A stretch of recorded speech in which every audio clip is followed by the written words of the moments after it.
Assalamu alaikum dear students. This is Irshad Ahmad Bhatt and you are with me on my channel Bio 360 by Irshad sir.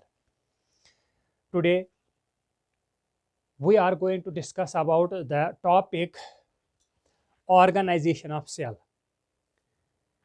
This topic lies in your chapter that is fundamental unit of life. In this chapter we will discuss about the cell, the structure of cell, types of cell, animal cell and plant cell. All these topics will be discussed in this chapter, but today here we are going to discuss about this topic, that is organization of cell. बेटा cell को हम कहते हैं, cell is the basic structural and functional unit of life. अब इसमें दो terms use हुए हैं, structural and functional unit of life. इसका मतलब क्या है बेटा? देखो बेटा, सेल को बॉडी का स्ट्रक्चरल यूनिट कहते हैं. इसलिए कहते हैं क्योंकि अगर एग्जांपल ले ले हम एक बिल्डिंग का, एक बिल्डिंग बनाते हैं हम, तो उसके लिए हमें सबसे छोटे यूनिट्स की ज़रूरत पड़ती है. वो छोटे यूनिट्स होते हैं in the form of BRICS. ये ब्रिक्स लगा के हम बड़ा ढांचा खड़ा कर देते हैं, जिसको हम कोई बिल्डिंग का नाम दे देते हैं. इसलिए हमारी जो बॉडी है, हमारा जो ढांचा है, इसका जो सबसे स्मॉलर यूनिट यूज हुआ है वो है cell. That is why we call cell as the structural unit of life or the structural unit of living organisms. Now another term is functional unit of life. Cell is also the functional unit of life.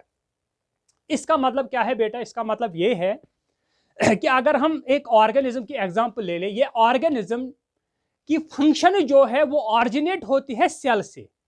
एक cell function करती है, फिर दूसरे sales के साथ coordinate करके ये एक टिश्यू बनाते हैं, और फिर जो एक ऑर्गेनिज्म एक्टिविटी करता है वो उसी फंक्शन की वजह से करता है जो इस एक इंडिविजुअल सेल ने किया, फिर दूसरी सेल्स के साथ कोऑर्डिनेट करके ये ऑर्गेनिज्म को सर्वाइव करने में मदद करते हैं. तो that is why this is also called as functional unit of life. Now today we are going to discuss about this topic, that is organisation of cell. How is this cell organised? How this unit of life consists of subunits which coordinate with each other to perform different functions for the living organism, for the life. So एक cell में जो organelles होती हैं उनके मैं नाम लिखाता हूं पहले आपको, फिर हम थोड़ा थोड़ा उनके बारे में आपको जानकारी देंगे और ये बताएंगे कि ये ऑर्गेनेल्स जो है ये एक दूसरे के साथ कोऑर्डिनेट करके कैसे फंक्शंस ऑफ ऑर्गेनिज्म को अंजाम देती है. तो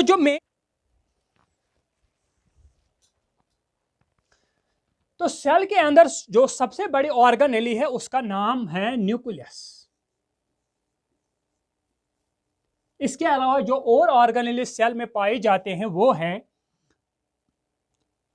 माइटोकॉन्ड्रिया,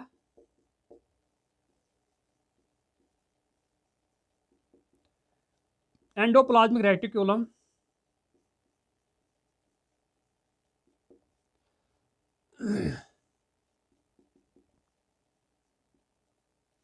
और इसके अंदर है हमारे राइबोसोम्स,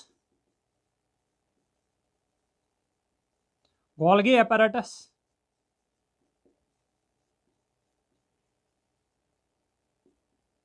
लाइसोसोम्स होते हैं,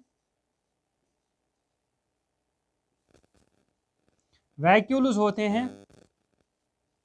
ये हम एनिमल सेल की बात करेंगे हाँ, और प्लांट सेल में कुछ ऑर्गेनेल्स एक्स्ट्रा होते हैं, वो हमें नहीं करना है. आज हम पढ़ेंगे ये ऑर्गेनेल्स जो हैं ये आपस में कोऑर्डिनेट करके कैसे एक्टिविटीज ऑफ सेल को परफॉर्म करती हैं.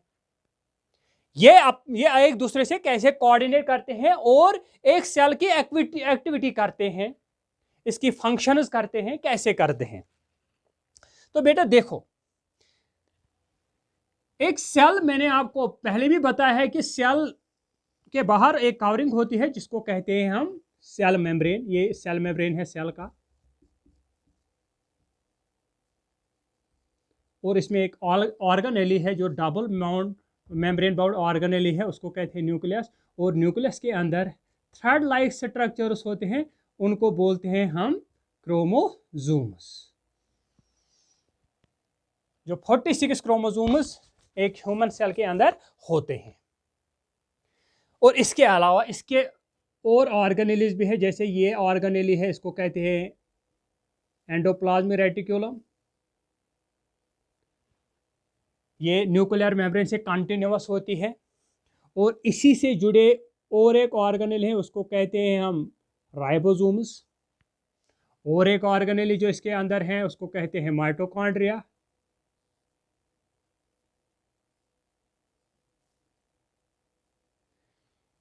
हाँ, और एक ऑर्गेनेल है उसको बोलते हैं गोल्गी एपैरेटस, ये just like stock of plates होता है। और इसमें होते हैं लाइसोसोम्स और राइबोसोम्स, कुछ अटैच्ड होते हैं विद एंडोप्लाज्मिक रेटिकुलम, कुछ फ्री होते हैं इस सेल के अंदर। ये पूरी डिटेल में नहीं बता सकता मैं, क्योंकि अगर मैं पूरी डिटेल बताऊंगा तो ये वीडियो बहुत बड़ा बन जाता है, बाद में मुझे दिक्कत पड़ती है वो वीडियो अपलोड करने में। तो इसीलिए मैं आपसे रिक्वेस्ट करता हूं कि आपको अगर मेरे वीडियो अच्छे लग रहे हैं तो प्लीज़ इस चैनल को सब्सक्राइब कीजिए, ताकि मेरे जो सब्सक्राइबर्स हैं वो 1000 के ऊपर हो जाए, और फिर मैं आपके लिए लाइव क्लासेस देता रहूँगा।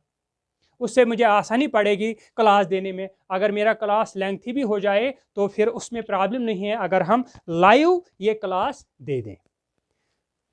तो बेटा ये ऑर्गेनेलीज हैं, अब हमें पढ़ना है ये कैसे कोऑर्डिनेट करती है एक दूसरे के साथ और कैसे ये फंक्शंस ऑफ सेल को अंजाम देती है। देखो इसमें जो सबसे अहम ऑर्गेनेल है जो सेल की एक्टिविटीज को कंट्रोल करते हैं वो होता है न्यूक्लियस। एक्चुअली ये कंट्रोल करता है, न्यूक्लियस जो है बेटा, it controls the activities of cell.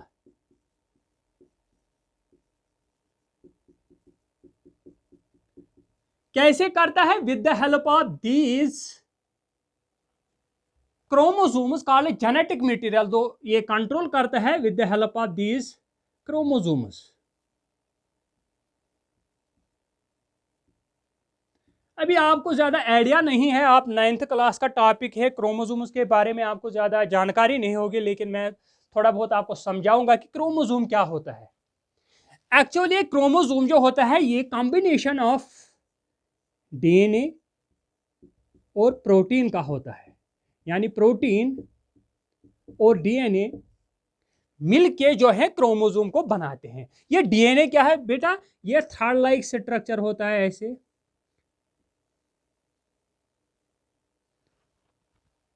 two threads that are superally wound around each other। ये superally wound होते हैं एक दूसरे के इर्द गिर्द। तो इसको बोलते हैं बेटा, इसको बोलते हैं डीएनए। और ये डीएनए की लेंथ बहुत ज्यादा होती है और सेल का साइज जो है वो बहुत ज्यादा कम है। तो ऐसे अगर हम डीएनए डालेंगे सेल में, ये उसमें ऑक्यूपाई नहीं हो सकता, ये सेल में नहीं आ सकता। तो इसको क्या करते हैं? इसको हम लपेटते हैं। किन पर लपेटते हैं? इन प्रोटीन इस पर लपेट देते हैं, ऐसे बन जाता है। ये अगर डीएनए है तो ये प्रोटीन्स हैं, इन पर लिपटाया जाता है ये ऐसे।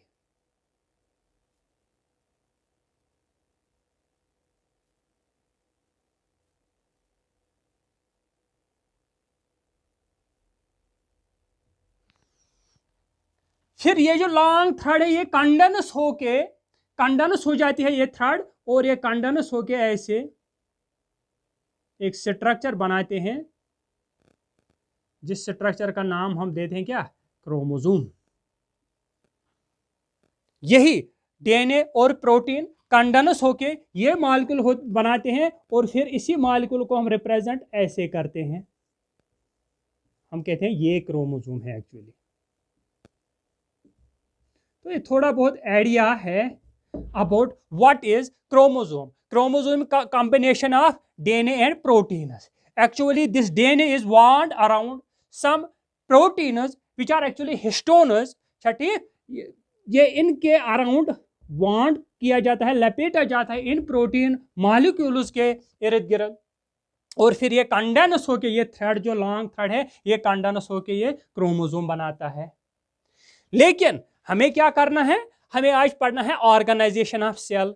ये सेल जो है ये अपनी एक्टिविटीज कैसे करती है, ये एक्टिविटीज करती है बिकॉज ऑफ दिस न्यूक्लियस। और न्यूक्लियस कैसे एक्टिविटीज कराता है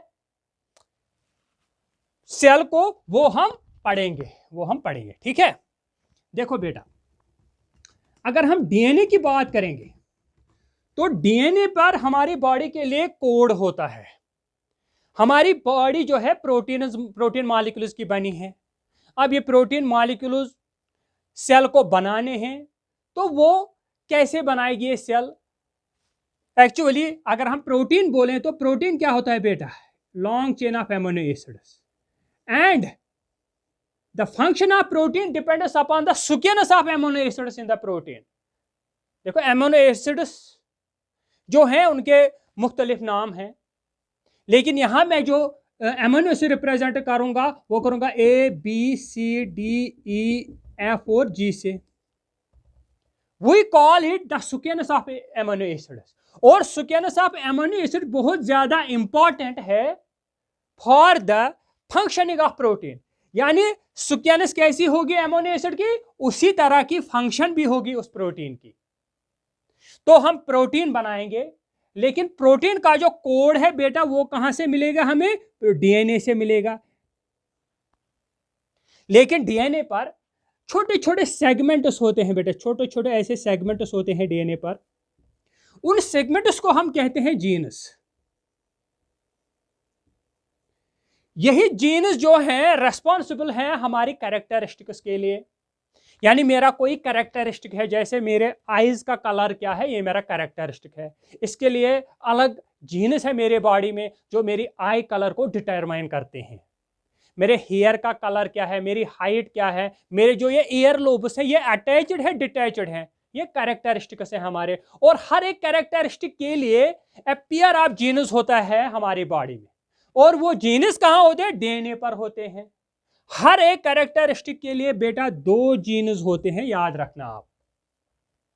उनको एलील्स कहते हैं। इतना ज्यादा डीप आपको नहीं पढ़ना है, ये आपको मैं पढ़ा रहा हूं कि ऑर्गेनाइजेशन ऑफ सेल, ये सेल कोऑर्डिनेट कैसे करते हैं। अच्छा, ये जीन्स जो है हमारी कैरेक्टरिस्टिक्स को डिटरमाइन करते हैं। इसके अलावा ये डीएनए जो है इस पर कोड होता है। किसके लिए? अभी हमें एंजाइम बनाना है, हमारे बॉडी के एंजाइम्स, वो भी प्रोटीन मॉलिक्यूल से बने हैं। किस टाइप के एंजाइम है उसका कोड भी ये जीन्स पर होगा। अभी हमें हार्मोन्स बनाने हैं, उसका कोड भी, अगर वो प्रोटीन मॉलिक्यूल्स के हार्मोन्स हैं तो उसका कोड भी डीएनए पर होगा।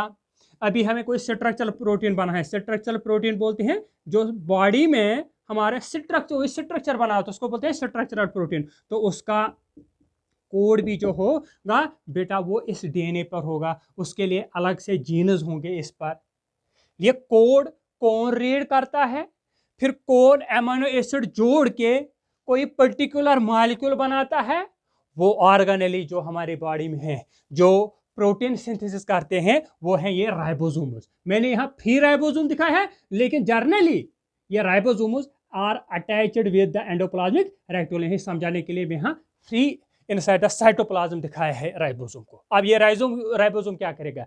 ये देखेगा कि डीएनए से मेरे पास जो कोड आया है मुझे क्या करना है, वो कोड रीड करना है और उसी प्रकार का मुझे कोई प्रोटीन बनाना है। लेकिन ये कोड डीएनए से डायरेक्ट नहीं जाएगा राइबोसोम में। क्या होगा बेटा? ये डीएनए जो है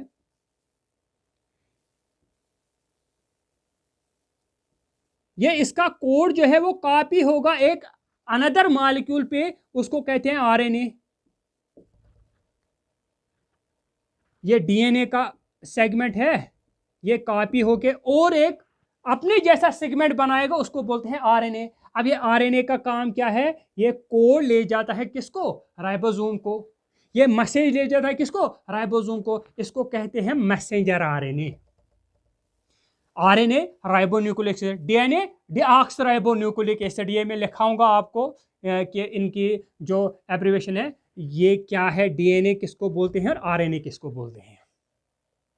तो बेटा अब ये क्रोमोसोम्स पे, हमारे क्रोमोसोम्स के अंदर जो डीएनए है वो कॉपी होके क्या बनाएगा, एमआरएनए बनाएगा। एमआरएनए क्या होगा, वो कॉपी ऑफ जीन होगा। क्योंकि कोई specific gene he at a time क्या होगा, कॉपी होगा। जीन से, जीन क्या है, डीएनए का सेगमेंट है। डीएनए से क्या बनेगा, आरएनए। कौन सा आरएनए, एमआरएनए। एमआरएनए पर क्या है, कोड। किसका कोड, के बॉडी को किस प्रोटीन की अभी जरूरत, कौन सा प्रोटीन बॉडी को बनाना है, एंजाइम बनाना है। उसी तरह का जीन जो एंजाइम के लिए है वही कॉपी होगा, एमआरएनए बनाएगा। एमआरएनए जाएगा राइबोसोम में और राइबोसोम वो कोड डिकोड करके वो पर्टिकुलर प्रोटीन बनाएगा। अब यहां बन गया क्या, ये बन गया हमारा एमआरएनए न्यूक्लियस के अंदर। अब ये न्यूक्लियस के अंदर ये पोरस होते हैं, इन पोरस से निकल के ये एमआरएनए आएगा और राइबोसोम जो है उसका कोड पड़ेगा और ऐसे जो एमिनो एसिड पहले होगा ये वो एमिनो एसिड लाकर दूसरे एमिनो एसिड से जोड़ेगा, फिर तीसरे से, फिर चौथे से, जिस तरह का कोड होगा और ये एक पर्टिकुलर प्रोटीन बनाएगा। और जो पर्टिकुलर प्रोटीन होगा या तो एंजाइम होगा या तो हार्मोन होगा या तो स्ट्रक्चरल प्रोटीन है, depending on which kind of gene was copied from DNA. अब ये जो प्रोटीन बन गया बेटा, ये रॉ प्रोटीन है। अभी ये कोई पर्टिकुलर फंक्शन नहीं करेगा, ना ये एज एंजाइम एक्ट करेगा, ना एज हार्मोन करेगा एक्ट, ना ये स्ट्रक्चर, जब तक ये मॉडिफाई ना हो जाए, इसकी मॉडिफिकेशन ना हो जाए, इसकी प्रोसेसिंग ना हो जाए। और प्रोसेसिंग के लिए जो हमारी बॉडी में ऑर्गेनेली है, जो प्रोटीन इसको मॉडिफाई करते हैं, उनको बोलते हैं गोल्गी एपैरेटस।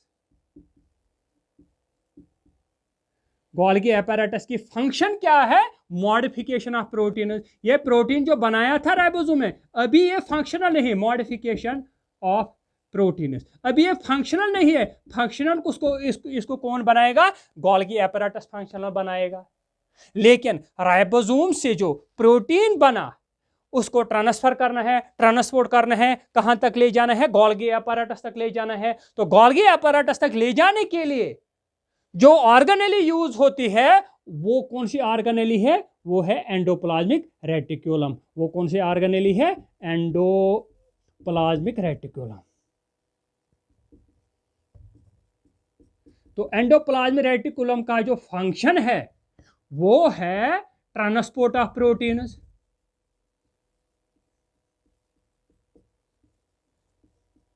ये प्रोटीन को ट्रांसपोर्ट करता है towards the Golgi apparatus and then Golgi apparatus modifies the protein. After modification, it releases the protein in small vesicles. इनमें ये प्रोसेस्ड मॉडिफाइड प्रोटीन होता है और ये वेसिकल इस प्रोटीन को उस जगह पहुंचा देते हैं जहां इसकी जरूरत होती है। अगर ये एंजाइम होगा तो ये डाइजेस्टिव सिस्टम में पहुंचा देगा और डाइजेस्टिव सिस्टम में जाके ये डाइजेशन में हमारे हेल्प करेगा। तो इस तरह से ये एक्टिविटीज होती है इनसाइड द सेल कि किस तरह से डिफरेंट काइंड्स ऑफ मॉलिक्यूल्स हमारे सेल के अंदर बनते हैं। अब थोड़ा बहुत आपको आइडिया आया होगा कि सेल के अंदर फंक्शन कैसे होती है। सेल के अंदर फंक्शन कैसे होते हैं, देखो न्यूक्लियस होता है, इसमें न्यूक्लियस में होता है हमारा जेनेटिक मटेरियल होता है in the form of chromosomes. और क्रोमोसोम क्या होता है, combination of DNA and protein. ये डीएनए जो है ये थ्रेड लाइक स्ट्रक्चर है, ये इसकी लैंग्वेज जो है बहुत ज्यादा है, ये एक सेल के अंदर ऑक्यूपाई नहीं हो सकता। तो ये क्या होता है, it is bond around the type of basic protein called histones, उसी के अराउंड ये बॉन्ड करके रखा जाता है किसमें, हमारे न्यूक्लियस में। और फिर क्या होता है बेटा, ये डीएनए जो होता है इसके छोटे छोटे सेगमेंट्स होते हैं, उन सेगमेंट्स को हम कहते हैं जीनस। और जीनस जो है ये डिटरमाइन करते हैं हमारे कैरेक्टरिस्टिक्स को डिटरमाइन करते हैं। यानी देखो अभी मेरी आईज का कलर क्या है, मेरे हेयर का कलर क्या है, मेरे ईयर लोब्स कैसे हैं, मेरी हाइट कैसी है, ये सब कुछ जो है इसका कोड जो है ये हमारे इस डीएनए के पास होता है। और कितने जीनस होते हैं एक कैरेक्टर के लिए 2 जीनस होते हैं, उनको हम एलील्स बोलते हैं। इतना ज्यादा आपको नहीं पढ़ना है, अभी सिंपल कंसेप्ट है कि ये सेल फंक्शन कैसे करते हैं। तो ये जीनस कॉपी होके और एक मॉलिक्यूल बनाते हैं, उसे बोलते हैं आरएनए।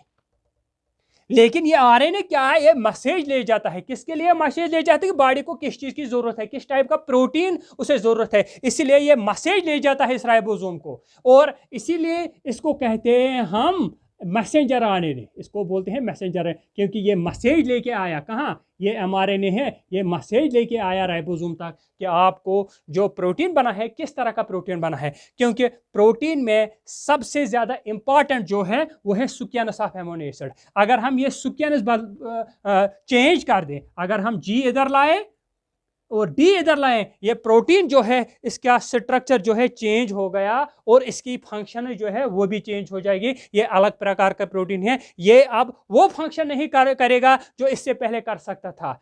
और ये सारा कुछ, ये कोड जो है इसका रीड करना जो है, ये किसका काम है, राइबोसोम का काम। और राइबोसोम ने प्रोटीन बनाया, अभी ये फंक्शनल प्रोटीन नहीं है, इसको फंक्शनल बनाने के लिए उसकी थोड़ी मॉडिफिकेशन करनी है। मॉडिफिकेशन के लिए हमारे सेल के अंदर दूसरी ऑर्गेनेल है, उसको कहते हैं गोल्गी एपैरेटस। गोल्गी एपैरेटस का फंक्शन क्या है, modification of protein. Modify protein करके ये स्मॉल वेसिकल उसमें डाल के वो प्रोटीन बाहर फेंकता है। अगर सेल के बाहर वो जरूरत है वो सेल के बाहर जाएगा, अगर सेल के अंदर ही जरूरत है तो फिर सेल के अंदर रहेगा। इस तरह से ये एक किस्म का ऑर्गेनाइजेशन है सेल का, कि सेल की ऑर्गेनेल कैसे ऑर्गेनाइज हो के ये फंक्शन करते हैं। इसमें डिफरेंट ऑर्गेनेल्स और भी हैं जो फंक्शन करते हैं, लेकिन ये ऑर्गेनेल जो है आपस में कोऑर्डिनेट करके एक बहुत ही ज़्यादा इम्पॉर्टेंट फंक्शन हमारी बॉडी में करते हैं।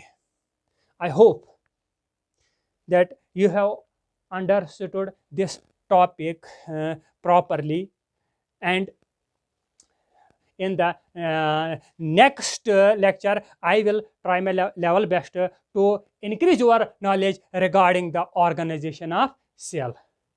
So Allah Hafiz.